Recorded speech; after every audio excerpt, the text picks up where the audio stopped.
Fleming. Ian Fleming. He did it before he wrote it. Or did he? We are the Spy-Fi guys, and this is Fleming.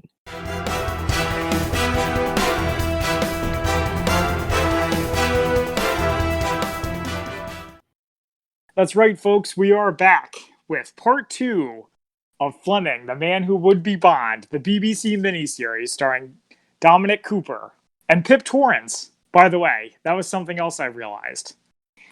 Who's Pip Torrens? So Pip Torrens is Edmund, Anne O'Neill's husband or lover who becomes her husband. And Right. I was like, I know that name from somewhere. And then when I started watching Preacher again, he's her star in that show. Wait, so they're both in that show? Yes, that's funny. Right. Dominic Cooper and Pip Torrens are both in that show. Okay. And it also, when I was watching Preacher, it made me wonder if Dominic and the actress who played Anne started dating. Why are they both? Is she in that too? Well, no, but Dominic Cooper has a habit of dating his co-stars. This is the celebrity gossip portion of the Spy-Fi Guys podcast. So he was in Mamma Mia, right? With what's her name? Amanda Seyfried. Amanda Seyfried, and then he started dating her, and then he was in Preacher with Ruth Negga, and then he started dating her too. Oh. But I don't think they're together anymore. So that must be pretty awkward since the show's still going on. Yeah. So since you brought up Mamma Mia, I just want, and this is apropos of nothing, but I have this weird theory that all of the men in Mamma Mia were cast because they had connections to fictional spy movies. Because you have Dominic Cooper, obviously in this, and also Howard Stark. Right. Pierce Brosnan. Pierce Brosnan, obviously James Bond. Oh God, what's the guy from Kingsman? Colin Firth from Kingsman. And then you've got, now I can't remember his name. He was in the first Thor movie. Anthony Hopkins? No. Oh, the guy who was like the professor. In the that guy. Yeah, he looked. Well, what spy stuff was he in? Well, he's connected to S.H.I.E.L.D. through Avengers. It's a little bit of a tenuous connection. No. At the end of the movie, Nick Fury recruits him into S.H.I.E.L.D. basically to study the Tesseract. Yeah, I know, but I'm saying, like, put them all together. You have James Bond, and then the others are a little bit more of a stretch. Well, at Kingsman, come on, that's not a stretch. Did it come out before or after Kingsman? Do you remember? I think the first one was before, but it was only when I watched the second one that it really, like, wait a minute, every one of these guys. Yeah. Certainly a different kind. So anyway, let's get to Fleming. So we resume with Fleming, episode 3. All right, so here is the synopsis. While training at a camp in Canada, Camp X, the Americans ask Fleming to use his talents to write a blueprint for the OSS. That's it? That's all it says? That's all she wrote. So it starts with a really nice, Bond-esque sort of pre-title scene where he's running, through a whole abandoned warehouse, and some kind of military camp. Trying there's a ticking time bomb that he defuses in the last 007 seconds, I assume. No, so it wasn't that. It was that he did it in 7 minutes. So like there was a 7 in there, but it wasn't 7. It's like it's not quite reference to Goldfinger, but almost. So I thought it was a dream sequence when they first started. That's good, yeah. Because in real life, you never run around by yourself on some kind of military operation unless something's gone really wrong. And the fact that you never saw anybody that was shooting at him. I expected him to like wake up, but then I guess it's an exercise too. And of course, it's an exercise that he fails because he gets killed. Yeah, so that whole moment where he says you're dead, and he's got the paint on presumably like paint from a paintball. I feel like that's a reference to The Living Daylights, where in the pre-title sequence for that, it's this exercise to try to infiltrate the Rock of Gibraltar. Some of the double-O's who are on that mission get shot with paintballs, and it's like, hang on, you're dead. I've actually never seen The Living Daylights either. What, so you've never seen any Timothy Dalton movie? No, remember how in the intro episode I was told that I couldn't see License to Kill because it was too intense? Parents wouldn't let us. Well, somewhere along the line, I guess I never saw the other. Is it just the 2 Timothy Dalton ones? He's just got the 2. All right, so we're gonna have to put those on the list. Okay, yeah, we'll watch it later. I remember when playing GoldenEye on the N64 that they had a scenario called The Living Daylights, and I thought that was really cool because I knew it was from a James Bond movie. and the name was really cool, especially in context. But do you know what the Living Daylights is supposed to mean? Or maybe we should get to that once we actually cover it. We can take a little. We've been taking some side detours. Why not? Okay, so what does the term Living Daylights actually mean? I have no idea. Well, that's great. Okay, so sidetrack over. So, I thought you knew. I don't know. Oh, okay. So anyway, Fleming, they foreshadow a thing called Protocol K. Yeah, so that's an interesting thing. So first of all, let's talk about where he is. So Camp X is in Canada. That's the training facility they used for OSS. SOE had their own training facility, but OSS which was the Office of Strategic Services, which is a predecessor to the CIA. Right. It was American. Yeah, it was American, but their training facility was in Canada. Okay, why is it in Canada? Allied forces, who knows? So maybe to make some politician happy. Probably. So the thing about Camp X is no one actually knows where the real Camp X was, if I remember my history correctly. But one of the potential spots for it is this place called Casa Loma in Toronto that I've been to, actually. Okay, what's there? So it's a big castle. Actually, if you've seen Scott Pilgrim. I have seen Scott Pilgrim. Okay, the scene where with Chris Evans, where he's like, it's called a grind, bro. Yeah. So that castle that it's in front of, that is Casa Loma. So they film a lot of stuff there. Okay. But isn't it like in the middle of a city? How can you have an OSS base there? There's underground tunnels and all sorts of stuff. So basically, it's a training facility. I think so. They even have like a escape room themed to Camp X now at Casa Loma, which I thought is pretty cool. I didn't have a chance to do it. Next time I go to Toronto again, I have to though. A little bit about Camp X and where the Americans trained.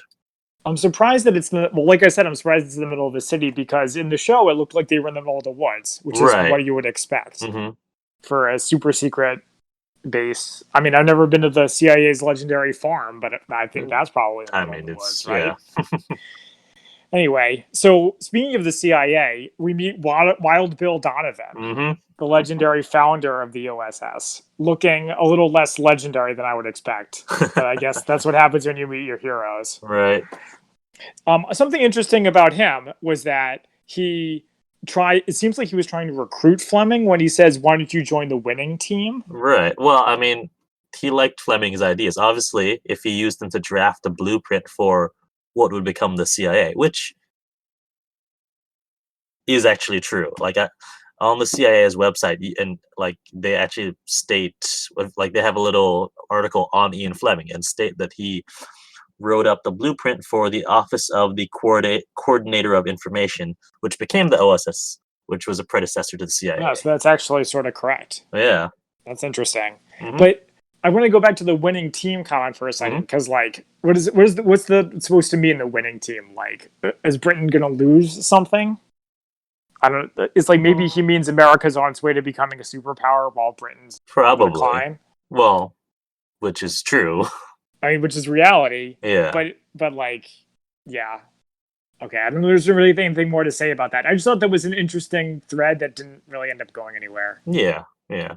I guess Fleming never really considered betraying his country. I mean, not even for an ally. Yeah, he was and also he was pretty comfy where he was. He had a boss who liked him and actually would use his ideas occasionally. Yeah, that's true. I mean, I think we talked about last episode how he didn't strike me as an especially patriotic person. No. Or person given to high-minded ideologies and personal sacrifice, which is sort of what you need for a spy. But I guess we can get to that a little bit later about why he does what he does. But speaking of that, I have a note where they're like, if you want to be a field agent, you have to give up smoking, among other things. And then he actually does it, unlike Bond, by the way, who smoked a lot. Well, at least in the early movies. Starting with, Pierce Brosnan, you don't see him smoke. Except for cigars, like in Die Another Day. But yeah. No, in the books and in the early movies, he smokes like a fiend.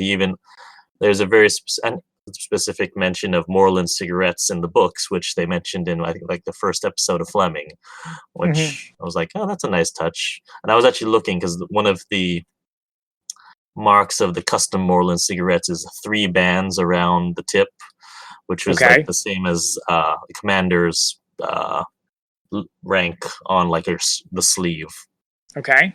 Yeah, but do you think that was intentional or just a coincidence? Oh no, they were custom made for that, to have that. Because both Bond and Fleming were commanders in the Navy.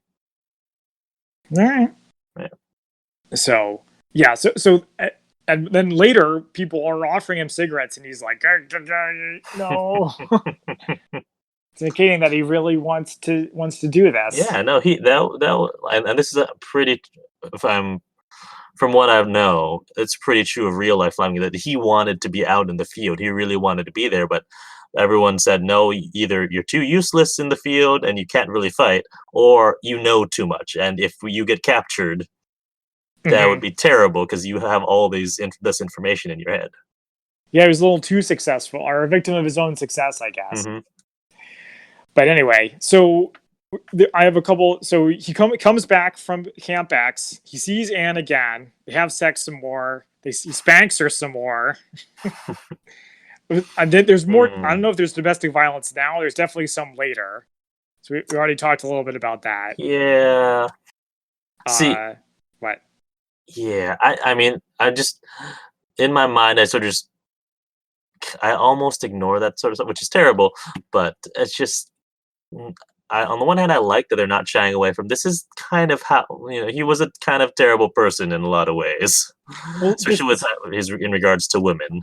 See, that's something I was thinking about though. Is that he doesn't seem like a bad person in any way except treatment of women, kind of like James Bond. Like, yeah, he's insubordinate, but his insubordination gets results. The classic TV or movie cliche where it's like, damn it, he's a loose cannon, but he gets results. We talked a little bit about like the Dr. House type character. Right. Like, I wouldn't say Dr. House is a terrible person. He's sort of a jerk, but on the whole, he's like a good person. Where if it's like Fleming, like I don't even know. I don't know. I guess he's good at this one thing. Or he's good at writing and he's good at spy stuff. Anyway, it's too big. He was too big, like they say in Dark Knight Returns. Okay, so he goes to see his family, and I have a note here where his mom says, "Heroics are best left to your brother." So we talked about that last time, right? Where it's like jealousy or like a competitive spirit is kind of what's motivating him to want to get out there, I guess. Yeah, because there's a bit of that, and also it's it's that classic young man, although he's not really that young, but thinks he, especially in this era, you have all those stories of men trying to prove themselves or become a man by going off to battle and winning a war. I mean, that was certainly the times. Apparently, the trauma of World War I didn't totally diminish that kind of mentality. By the way, speaking of Dominic Cooper looking old or looking young versus not young, so this series came out in 2014. Preacher started in 2017, and he looks like he's like 10 years older. Really? So I think they might have like made him look a little younger for this. You think so? Or well, you watch maybe the two they made shows, him older for Preacher. That's also possible. Yeah. That's also possible. But it definitely looks like. Also, I think in Preacher he plays a Texan who's out in the sun a lot. Yeah. So that could be. So then there's more like drama between him and Anne and Anne's absent husband, who we never get to see, and Edmund. But then there's a scene where they go quail hunting. So him and Edmund. Yeah. So this to me felt like a reference to like a scene in Moonraker where he goes shooting with Hugo Drax, the villain of that movie.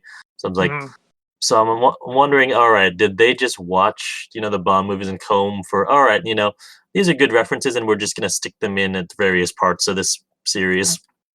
Could be. I doubt that any sort of biography would be specific enough to have this scene in it, unless like Fleming wrote about it in his diary, because apparently everyone back then had a diary that they write everything in, which is how we know stuff from that period. But yeah, I mean, it struck me as extremely James Bond. Yeah.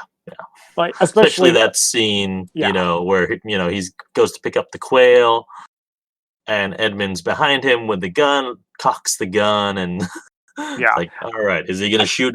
Is he gonna shoot Fleming? I mean, we know that Fleming's not gonna die, but he could get horribly maimed or something. Yeah, I mean, like we know that Fleming survives twice the James Bond movies, but this Edmund guy, I don't know anything about him. So he could be like some kind of enemy spy sent to kill him. No. I know that there's a scene like this in some other movie, but I can't think of it, and I know I'm probably not going to. One last note I have is that I wonder if that's what happened to Dick Cheney's friend. Excuse me. Maybe. All right, so he comes back, and they're putting the assault unit together, and we meet Private Dixon again. Mm-hmm. Not again. No, for the first time. Yes. He comes back later. Yeah. And how did Fleming get permission to get Private Dixon out of prison? Any ideas? Yeah, he sort of does what he wants. Yeah, basically. Okay. Well, he wasn't in prison. He was just in the brig. Yeah, but he was going to go to prison based on everything they said. Yeah.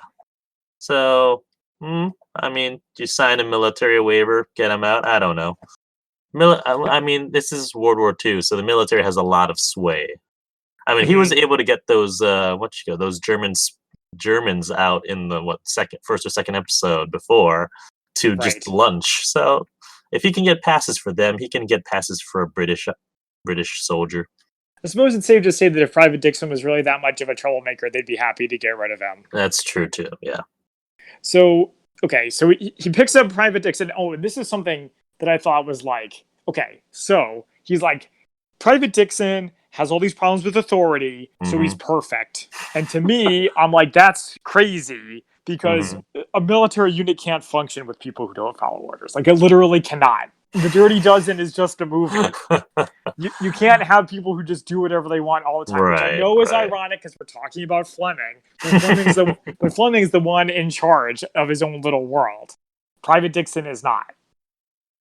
Yeah, so I mean, it's also like, what was that? It's like the Untouchables, the movie. They're recruiting all these people, who are I think it's just the one example of what's his name, Andy Garcia, in that where he's got a problem with authority, but he's like, and there's a crack shot, but yeah, it just sounds exactly like that. Now I think about it, so it could just be another artistic license kind of thing. I'm a little disappointed that over the course of the series we don't actually get to see Assault Unit 30 or whatever in action. There's a whole separate movie for that, actually. Okay, that's awesome. I would want to see that. I saw part of it, but I didn't see too much of it. But it is on our list of movies to cover at some point. It's called Age of Heroes. Has Sean Bean. Okay. Does he die? I don't remember. Maybe he didn't make it that far. Okay, I guess we'll find out. Yeah. The part where they were in training and they're like shooting at the targets, that was pretty sweet. Even though in the preview it made it look like it was actual combat, but whatever. Because I should have expected as much. So Fleming comes back, more domestic violence, including with this other girl, not Anne. Right, his friend Luelia. Yeah, his friend who's like clearly into him. Right. Yeah. But there we sort of see like anger issues, like anger problems, which we don't see it anywhere else, which I think is interesting. I think that was just sort of like he was, and there's not an excuse for his actions at all, but it was his frustration and anger with Anne and taking out on that, which again, terrible. But that's sort of why you don't see that in other times, I think. Well, I would have liked to have that's fine. That's a perfectly satisfactory explanation. I just would have been interested. I would have liked to have seen it if that's really what it was like, to see it if that was the case in other situations. Like the classic throw your glass at a wall if someone says something you don't like. Like they could have put that in. That would have been fine. So we get a reference to License to Kill. Yep. So, and I mean the phrase License to Kill, not the movie. I did. I mean, as cheesy as it is, I did like that. They seem to think they have a license to kill. Which is like, what's your like? They're soldiers. Soldiers do have a license to kill. I don't really understand what the issue is. They get chewed out, but then they do the man who never was. And so, if you remember from episode 1 or 2 last time, I think it was 2 last time. He comes up with that. It's called the Trout document. 150 ideas to trick the Nazis, and that's one of them. But of course, he doesn't get the credit for it. Right. But my understanding is that if you want credit for stuff, you shouldn't be a spy. Which maybe is another reason why Fleming didn't work out as one, because it was too much about number one. But anyway, so the other guy steals this idea and points out to him that, hey, you would have done the same if you were me, which is absolutely true. Because Fleming Yep. that's totally the kind of thing Fleming would do. I think he knows that. But my big takeaway is, so you're telling me they did the fake dead body trick twice? No, they only did it once. He proposed that idea once, and then they never used it. But okay, so they didn't use it for the invasion of Sicily? Oh, they did. That was when they used it. I thought they also did it during D-Day. No. That was. I don't think so, at least. Oh, okay. No, yeah, I had thought that too, but I did a little more research, and apparently, yeah, it was for the invasion of Sicily. I think people just like the story, and D-Day is really dramatic. Kind of want to put them together. Yeah. Okay. They talk about the old expression that success has many parents, but failure is an orphan. Monday says to him, if it fails, they'll be happy to blame you for it. Mm-hmm. And they won't give you credit, which is true. And then I liked the part where, with the attention to detail with the body. Mm-hmm. Yeah. Where he's like, the teeth need to be good. The hands need to be whatever. Because otherwise they might see through it. Mm-hmm. So I'm not sure, because I haven't seen The Man Who Never Was. Have you? I have not. Okay. Again, another movie on our list. But I'm pretty sure Fleming was, like, it may have been his idea, but I don't think he was actually involved with the carrying out of it. Oh, so you're saying that this was like exaggerated for the purposes of the movie? That he might have had the idea, but he didn't actually implement it? I feel like that, because I know that, at least in the very cursory research I did about it, there were like two other people who were the main sources or main people in charge of it. So I don't know that film, but we'll find out when we watch that movie. Well, if that's the case, and this is something I kind of liked about this series, is that it's very true to reality that the people who come up with the plans are not usually the people who implement it. True. So, like, how in James Bond movies, like I think Thunderball, where he finds out about the base and then he like leads the troops to go attack it. Not real. That is, he has a job. The commandos have a job, and the two shall not meet except in Hollywood. Okay, so then we have a scene with Fleming's mom and Anne where, and feel free to correct me because I might not have been paying attention, but why does Ian's mom have a KIA letter about Anne's husband? No, that wasn't it.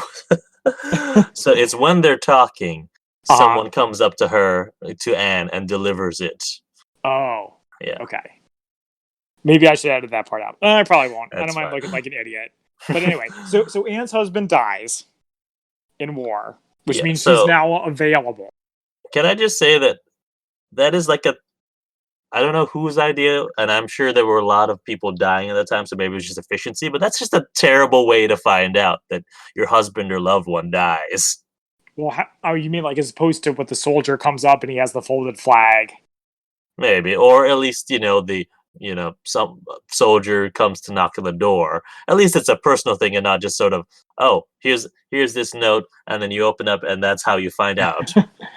I mean, I don't know. Maybe at the time there were thousands of people dying like every month, and they didn't have time for the whole thing.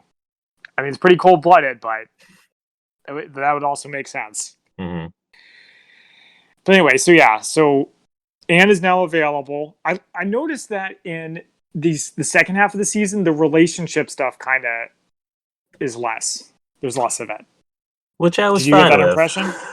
Well, sure. I mean, yeah, we're fine with that. Yeah, that's not what we came in for. But I just thought it was interesting. Yeah, I can definitely see that because they're trying to sort of ramp up to hit the war part because he's now fully in. Like the first two episodes, it's him being recruited and sort of trying to find his way in the naval intelligence. So now he's fully in. So they want to focus on those stories more, and you get more interesting stuff like Wild Bill Donovan. Yeah, I mean, I'm not complaining. I'm not complaining. Don't get me wrong. So then he goes and he does Protocol K. That's like the big finale of this episode 3. He goes into this building and they're like, "There's a man inside, kill him," which makes no sense. Well, I feel like this is a trope of like spy movies in general. I know I saw it in Chuck. They call it the red test. The final thing is you're assigned to kill someone, and that's how your final test, basically. Or even in Kingsman, the final thing is to shoot the dog you've raised or stuff like that. Yeah, I don't have a problem with him killing someone as the test. That's fine. Okay, so what's your problem then? My problem is that there's like a house with like British guards outside. And it's like, so there's this person they need killed, but apparently they could just drop a bomb on his house or something. And it's not like the guy was guarded. But you know what's sad is that even with all that, I still didn't figure out that it was a test until like they explained it. Really? Well, I sort of started to, but okay, whatever. So he goes in. There's no guards. He just he has a pistol. He just walks in, and there's a bald guy, a guy with a shaved head. Fleming sticks his gun in his face, but hesitates. And then the guy like beats him up. Yep. So I'm like, takeaway number 1: Fleming is only a good fighter against women. Right, it's true. Like I know we like him, but that's the case. And second of all, it's revealed that the gun has blanks. First of all, he loaded the gun himself. So wouldn't he notice that they were blanks? So would he though? Because I feel like he's never fired a gun before, unless it was like a shotgun for hunting. Well, okay, we didn't see him, so we'll have to assume that maybe not. Okay, whatever. Yeah. But also, as someone who hasn't fired a gun in 15 years, here's a little bit of safety tip for all you out there. Blanks are not harmless. It's true. Okay? When you fire a blank, first of all, it's really loud, so it's bad for your hearing. Second of all, little like particles do come out of the gun. So if you stick a gun in someone's face that has blanks, you could kill them. In fact, I think it's been known to happen. Yeah. That's what happened to, what was it, Jason Lee, Bruce Lee's son, right? Or part of what happened to it. Well, I think he got shot with a real bullet. No, maybe the myth is that he got shot with a real bullet. He actually got shot. Tangent, but what it is they like had to use the gun that basically was supposed to, like, for some reason it was like there was a bullet jammed in the barrel. Okay. And they put blanks in it, and then they fired it, and then he died, and then he actually got shot. Oh, I see. Yeah, but that's different all the way. What I think is what might make more sense with this is if the firing pin got taken out, and there were real bullets, but there was no firing pin, because you hear that click. Yes, but then the guy said, doesn't the guy say it was blanks? Or lucky there weren't real bullets. I don't remember. I think he says it was blanks, because I wrote down blank gun safety. Oh. I guess maybe they said blanks so that dumb audience members like me could figure out what was going on. This needed explained to you. Okay. Yeah, so I thought this had like, shades of Bond getting his, earning his 00. He has to have 2 kills. Which you see in Casino Royale. So I thought there were shades of that, like, of the sort of more messy kill that he has. I mean, I thought it was interesting that he couldn't bring himself to kill the guy, which indicates that he didn't have the stomach for it. And I guess that makes him a slightly better person. Yeah, slightly. Yeah. Also, a fun fact, the gun he's using looked like a Webley, which is the gun that Indiana Jones uses in The Last Crusade. Could be. I mean, Indiana Jones uses a revolver in that movie. I thought Indiana Jones was a little smaller, but I haven't seen it. In Raiders, he uses a different gun that's smaller. In Last Crusade, he uses a bigger gun. Okay. Yeah. Bigger movie, bigger gun. I bet the internet movie firearm database would tell us if we want to look it up. But I think it's fine. Okay. Anything else about Protocol K? No. Okay, so he comes back, and we find out that Anne is engaged to Edmund, aka Pip Torrens. Dun dun dun. And that concludes episode 3. All right, so let's move on to episode 4. And here is the synopsis.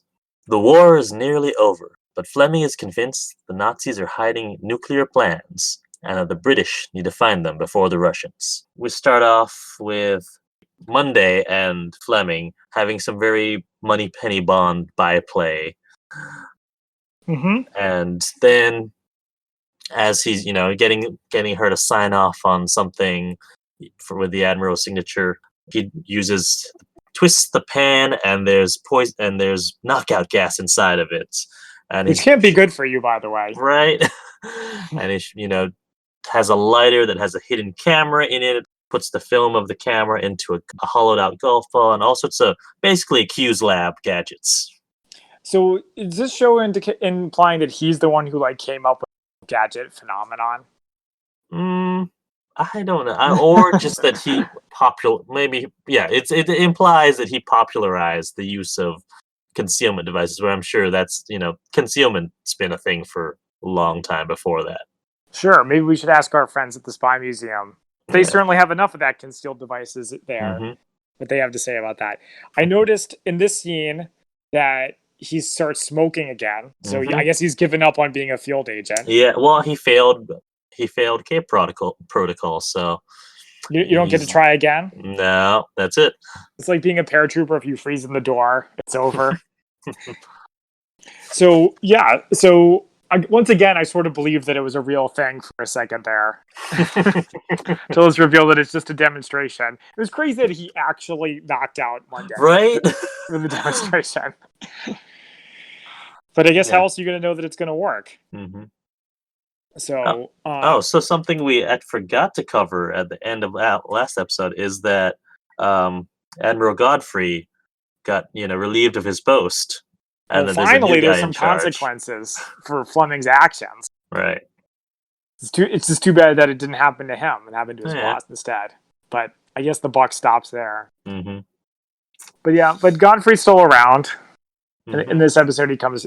We get to see him again.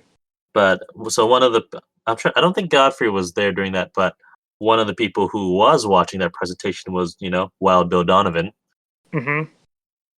Which I think. I do like the use of him as as a character, just as the American counterparts, like you have your Felix Leiters in the Bond movies. He's like the American counterpart for Fleming. Sure, I guess it's kind of funny. He probably did a lot more, but Fleming's more famous. This is true. Yeah, they went down in history in their own way, I guess. But yeah, I guess it just shows how involved Americans were, and vice versa, and each other's business during the war. So that was kind of cool. So then we get on to the subject, which is the Nazi nuclear program. So I have a book recommendation there's a book called Spying on the Bomb, which we might talk about in more detail. But the big takeaway from it is that the Nazis were never serious about building an atomic bomb during World War II. Huh. That's interesting. They were working on it, but they weren't putting that much energy or resources into it because they figured there's no way we're going to get it done. We need to win the war now, and we'll build an atomic bomb when the war is over. Huh. So, but Fleming was very smart, and he saw the way the world was turning, and he saw that the Soviets were going to be the big bad in the post-war war. So that's what I was wondering, because I know, not only in this, but in other movies, close to the end of the war, you have, I think, in Monuments Men, too, you have, they're trying to capture some of the artwork before the Russians get it. So, at which point, what is that turning point, basically, when, war is practically over and we realize we need to get stuff before the Soviets do, because we figure out that Soviets are going to be the next. It was certainly close to the end of the war. If I remember correctly, American soldiers were actually discouraged from fraternizing with Russians. Huh. Interesting. And Patton, yes, that Patton, General George Patton, also foresaw, like Fleming, that Russia was going to be the bad guys, and he encouraged the American higher command to attack the Russians right then and there. Wow. Because he was like, communism's dangerous. They're going to be dangerous. We're going to have to fight them eventually. We got the armies here. Let's fight them. Let's fight them right now. Wow. And he got fired. He got relieved of his command, not just for that. But partially for that. I hope I'm remembering that correctly. It might have been MacArthur. There's definitely somebody was like, Russia's going to be the bad guy in the future, and we're going to have to fight him. So anyway, Fleming has the right idea, which is that there's going to be a scramble for Nazi scientists and Nazi science. about the atomic program, but about other things. And Britain needs to get their piece of the pie before someone else Right. does. Which, so that was really cool. did they? I don't know if you know about. I mean, obviously I know that we got a lot of the German rocket scientists, but I don't know, and I don't know if the UK actually even got anyone. I mean, I'm sure they got a few, but as far as I know, the rocket scientists like Werner von Braun. Yeah, I don't know if the UK got much anything. We'll have to look for that in a future episode. That's all. That's what we say every time we don't know anything. We go back to like the socialization of like the ladies who lunch, and I have the quote society whore language warning here.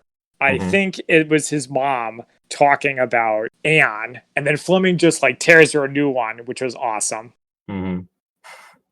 He's like, Eton, 1925. You had your illegitimate daughter.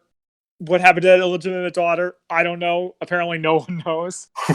But that was the thing. Yeah. I don't know. I mean, since you put into my head last episode about the Archer Mallory relationship, I'm like, I can't kind of unsee that. It's like it just gives me that vibe. I mean, yeah, absolutely. I know that Adam Reed may not have said it was intentional, but it sure doesn't look like a coincidence. It's like crazy. I'm not just trying to be smart when I say we never hear about this daughter again. It's a great moment where Fleming tells off his mom, but then there's like, what's the consequences of that? I don't think we see the mom again in the rest of the series. And if we do, it's not for very long. No, yeah, I think you're right, actually. So like, what was the whole reason to bring that up? Just to be like, hey, mom, you're not that great. It's like we know as the audience that she's not that great. Or it actually gets her to take her nose out of his business, supposedly. Well, sure. I mean, it took him long enough to say that, but I guess she's like Archer too, where his mom is still involved, even in his 30s. Okay, let's see. So he says, "Why do I want to go in the field to prove myself? Show I'm good for something." And then Anne replies, I may not be here when you return. But anyway, so then finally we get to the best part of the series, which is the mission behind enemy lines to go to play a hunch and to try to steal some of these documents before the Russians get it. So I guess let's just jump right into that. Private Dixon is back. And he's he volunteers to act as the driver for Fleming as he's going to search for the Nazi nukes or Nazi nuclear program. Such as it is. Yeah. While he's looking for Dixon, a 30 AU guy is like, "What are you doing here, you piece of shit? Go back to your desk," which is not inaccurate. And also, Fleming should have known that he'd get attitude like that when he picked these guys. Yeah. So the other thing is that I think it was the last episode we skipped over this, but he refers to them as his Red Indians. Not politically incorrect. Yeah, but they also apparently did not like this name, and so they kind of had less respect for Fleming. Well, I mean, there's definitely a disconnect. He was not. Yeah. I mean, his role isn't as their leader. He's M. He's not James Bond. To them, he's M. So it's no surprise that they have a sort of questionable relationship with him. Yeah. Especially when he sends them into war and probably to die. He is trying to get information from the German engineer. Oh, you're right. I did skip this. The German engineer wants to see his family, but unfortunately they were killed in a bombing raid, and so Fleming cold-bloodedly just lies. It says you'll see them soon, and makes it so that the guy believes that they're still alive and that he can see them, to get the engineer to confirm where they were bringing all the documents. But it is like the worst interrogation ever, because he's like asking a leading question. He's like, just you don't even need to say anything. Just tell me, is this where they are? So he could say yes, he could say no, he could say nothing. Make him point to where it is to tell you, rather than just say, are they here? Because if you're giving him putting that idea in the head already. So it's just a terrible way to get information. Yeah, I mean, I suppose. But I guess the idea, the reason why he did that was so that the guy wouldn't have to move. Like if he moved his arm, everyone in the area would see that him moving his arm and being like, "Oh my God, you're a snitch. You're a rat. You're selling out your fellow Germans." But maybe, if but he just does a slight nod, they don't notice. Yeah, maybe, but it just to me that struck as like, all right, that's just a terrible way to get instead of asking him, just having him confirm it, just confirm it's no, it just struck me as just as not great. It's a way to get a biased answer to your question. Ask a biased question and you get a biased answer. Yeah, that's true. And you're right that it's cold-blooded, that he doesn't tell the guy that his family dies. But to me, I'm like, yeah, it's a little cold, but it's legit. To me, that's like fair. It may be fighting dirty, but it's not that bad. Yeah. Okay, so we're ready to move on to the Russian lines. So he gets there, and Major Horton is the guy who plays the American, Major Horton from Band of Brothers. Oh. I think that was him. Yeah. He's one of their higher ups. German partisans here that they'll just kill you, so you're going to want to watch out for that. The werewolves. Yes. Apparently Fleming isn't bothered by this, so they drive on and they see all these dead bodies. That was a little intense. I'd be freaked out if I were him. Yeah, I think he likes to think that he isn't bothered by this. And if you remember when when we went to pick out the body for the man who never was, the other guy who was supposedly in charge, retches when he sees all the dead bodies. But Fleming's just like, nope, this is our guy. So I think he's unbothered by death, but committing it himself is an entirely different thing. Well, he did have that guy get shot right in front of him in the first episode, which I realized we forgot to talk about that. Oh, oops. But yeah, that happens. So I guess he also almost got blown up by bombing raids like 4 times. So I guess maybe it's like a fact of life in London during the Blitz. So then they find the fortress. There's a German guy who also looked familiar, but I don't remember. And then it goes totally off the rails. Yeah, the army of werewolves come and they kill Private Dixon. Yep, sorry, Dixon. Although he did have a very nice, run from an explosion scene. and a platoon-style death when everybody shoots him. He's like, wow. Sorry, do you want to recap the mission? You were doing great. Keep going. Oh, yeah. So, as this is happening, Fleming is inside the base talking with what seems to be the head Nazi scientist for the nuke program. And he's talking with him, trying to tell him that your work will live on if you come with me and we bring your research there.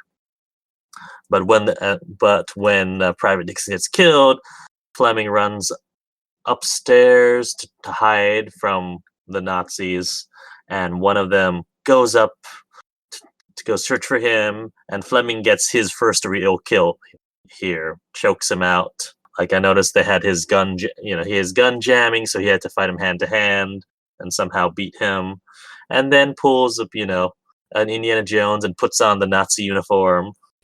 That was when I was like, are you shitting me?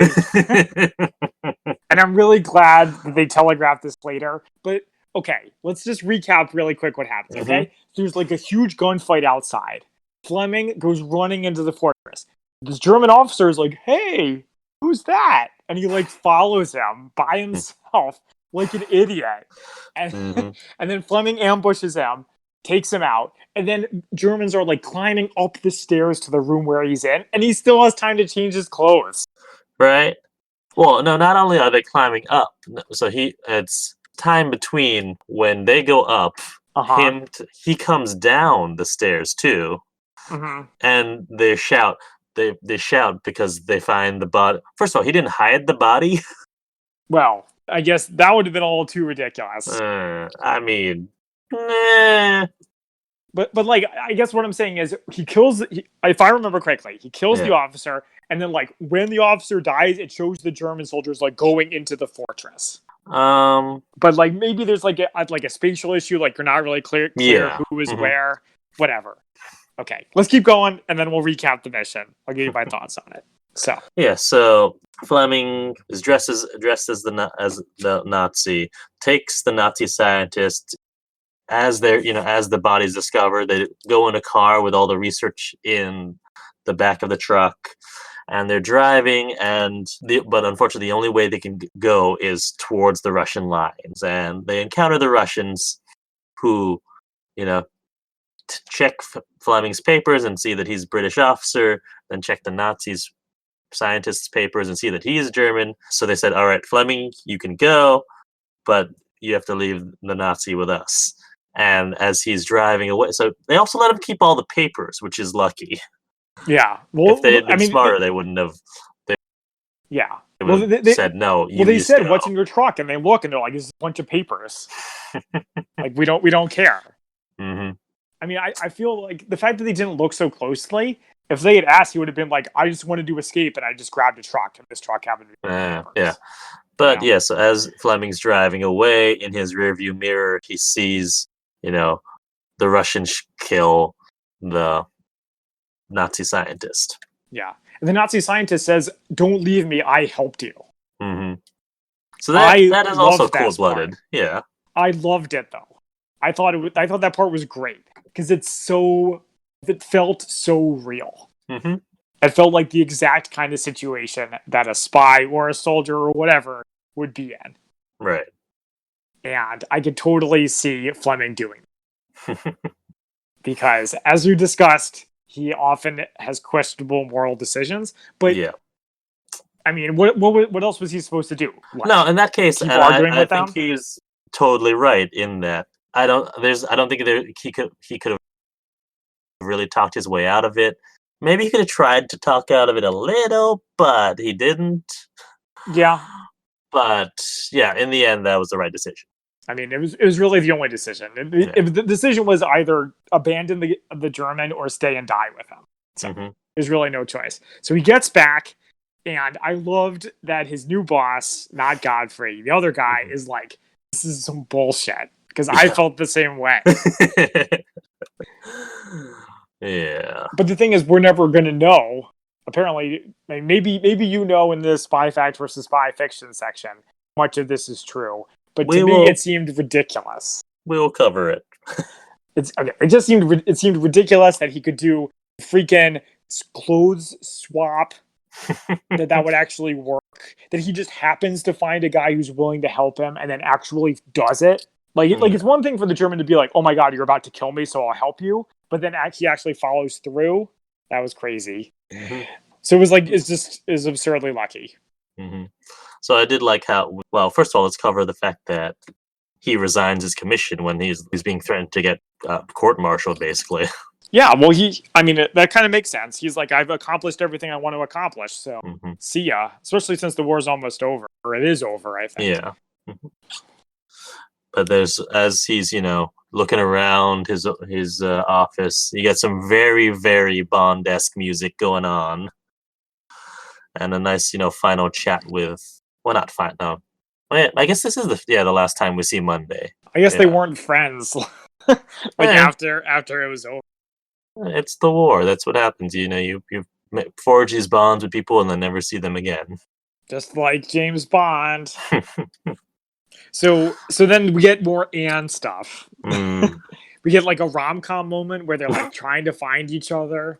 Right. And he's like, "No, we're meant to be together." And she's like, "Oh, I can't. I need to marry him." Mm-hmm.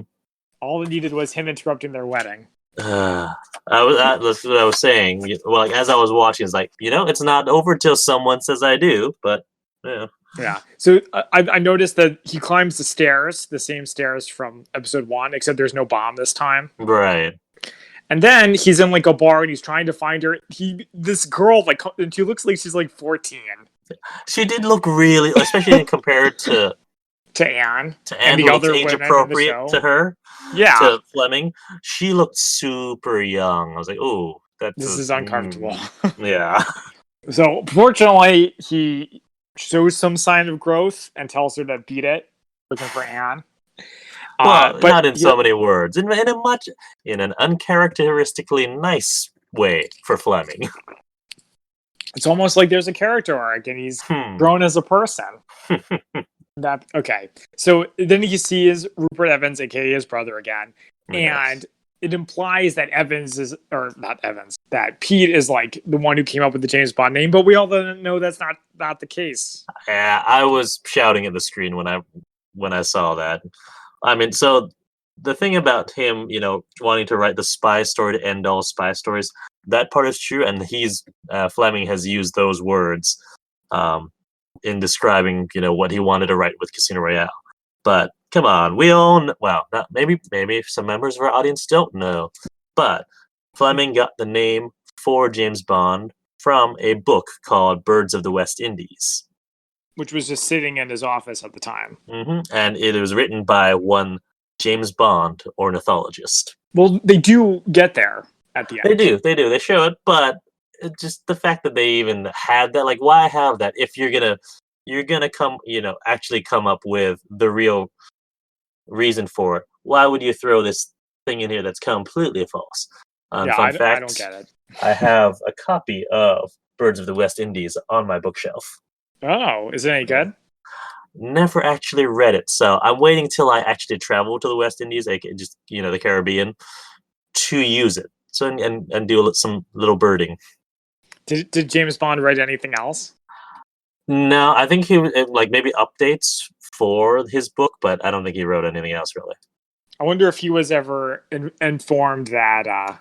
Oh yeah, no, he was well aware. Like once the books came out, he was well aware of them, and I think he kind of got annoyed with it actually. Oh, that's too bad. Well, I mean, you want to be famous for being an ornithologist, and then all of a sudden you're famous because you share a name with a fictional spy, and you don't like any of the things that he does, or do any of those things. I could see how he would be annoyed with it. I'm sympathetic to that part. I'm not sympathetic to if you want to be famous, go into ornithology. Give me a break. All right, fair. Okay, so we get like the. Okay, so he goes on his way. He moves to Jamaica, and we get like the title credit. We get like a credit that says Ian Fleming and Anne O'Neill eventually married, and I was like, "What? You can't do that." This whole series, they've been like circling around each other, and you're not even going to explain how they finally end up together on screen.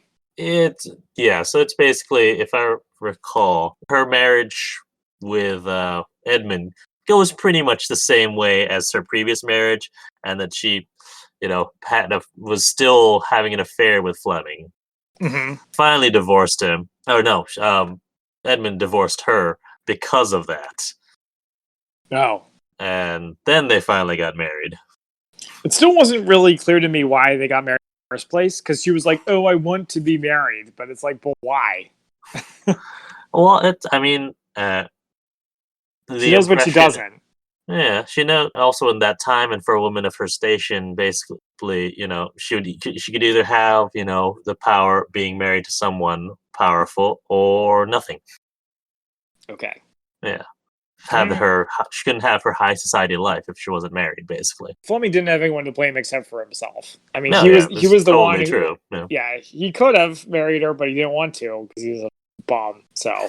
But it seemed to have worked out for them. And that's also, I would have liked to have seen a little bit more about like writing process. Yeah. Well, so his writing process. Well, you know how like a lot of movies that we like have like go through different versions. Like sometimes this one character is going to be like this, and this other character is going to be like that. Just I would have liked to see a little bit of something of how he like came up with his ideas beyond experiencing them in real life and then turning them into a book. So. This is a quote from him. He says, "I write for about 3 hours in the morning, and I do another hour's work between 6 and 7 in the evening. I never correct anything, and I never go back to see what I've written. By following my formula, you write 2,000 words a day." Okay. Yeah. So he did. Yeah. I mean, if he never goes back and reads it, right? I mean, if he never goes back and reads it, then like, how does? I guess that's the editor's job is to get rid of the bad stuff.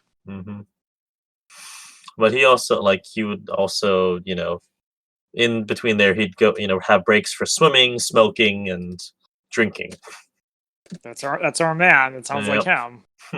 All right, But so that is the plot of the final section of Fleming. So you got some spy fact and spy fiction for us.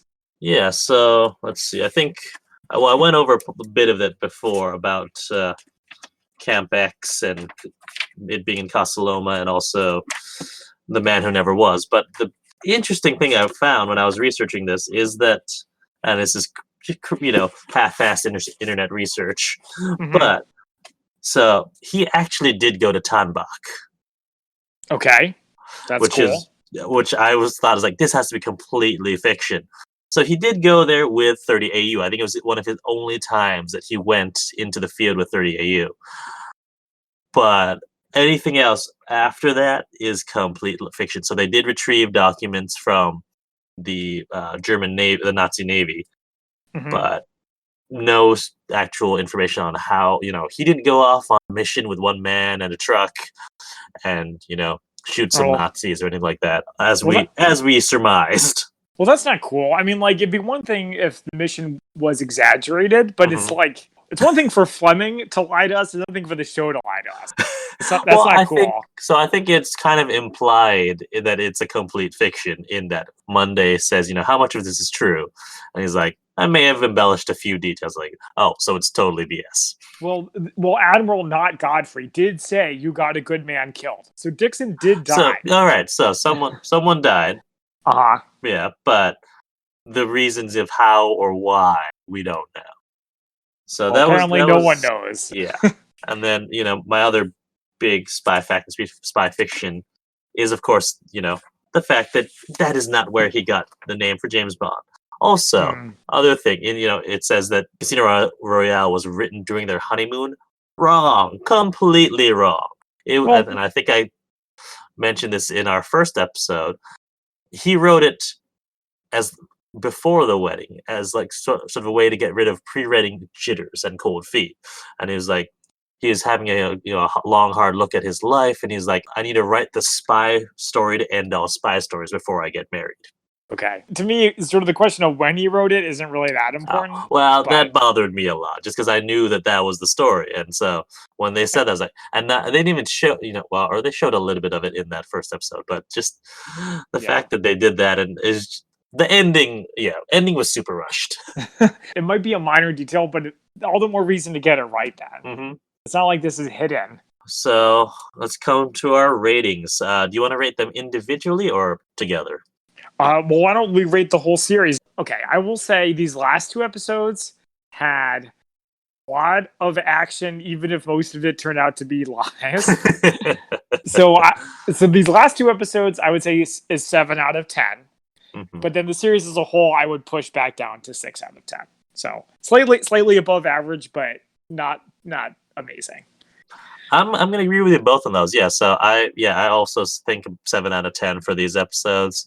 And even though my rating for the previous two episodes was also 7 out of 10 martinis, Uh huh. on the whole, I would rate it 6 just because of that ending. Yeah. Well, I mean, there's a few things to like and dislike. Yeah. I Dominic mean, Cooper does a good job. if you're a And, Bond fan, there's a lot of fun references and nods that you'll appreciate. mhm. So yeah, So I'd say if you're a Bond fan, give it a watch. If not, or if you definitely don't like Bond, as I know that there are some people out there, I would give it a pass. I mean, it's only 4 episodes and they're each 45 minutes, so it's really not a big time commitment. True, The thing less than a is season of Sherlock. right, but that and it's less confusing. But That's true. but the trick is you got to be able to find it. Like apparently, you said it's not easy to find on streaming service. No, so it'll come off and on streaming. So it was on Hulu for a long time, then it went off. Then it was on Netflix for a long time. So it'll probably pop up in a bit. Like actually, here I'll give you a good prediction. Around March or April of next year, when Bond 25, which we still don't know the title of, I'm Hmm. shocked. But what around that time, when all things Bond are going to be bubbling to the surface, that's when it'll come up on streaming again. Nice. So something to keep an eye out for. Yeah, you can also find it on DVD. I have it as a 2-pack DVD with what's the other one? It's Daniel Craig. Copenhagen. Yes, Copenhagen, where he plays. Uh, Heisenberg of the Heisenberg. What's that? What's that principle? Instability. The Heisenberg uncertainty principle? Uncertainty, thank you. Yes. Yeah. Is that different from the Heisenberg who worked on the German atomic bomb? Nope, same one. Same one. Yeah, okay. So it's an interesting one. And it was kind of long and boring though. But if you're interested in Heisenberg, it's worth a watch. Yeah, maybe I'll watch it if I have some time before I give the DVD back to you. Okay, yeah. But yes, so I think that about wraps up our episode. Join us next time when we're going to do the classic The Hunt for Red October. So I've been Christian. And I'm Zach. And we are the Spy-Fi guys, signing off. Thank you for listening to the Spy-Fi guys. If you enjoyed our podcast, please be sure to give us a 5-star rating on iTunes. The theme song from this podcast is Mistake the Getaway by Kevin MacLeod from Incompetech.com. Licensed under Creative Commons by Attribution 3.0. Films, books, and television shows reviewed by our podcast are the intellectual property of their respective copyright holders, and no infringement is intended. This is a personal podcast. Any views, statements, or opinions expressed in this podcast are personal and belong solely to the participants. They do not represent those of people, institutions, or organizations that the participants may or may not be associated with in a professional or personal capacity unless explicitly stated. Any views or opinions are not intended to malign any religion, ethnic group, club, organization, company, or individual. You can find our podcast on social media at The Spy-Fi Guys on Facebook, Twitter, and Instagram.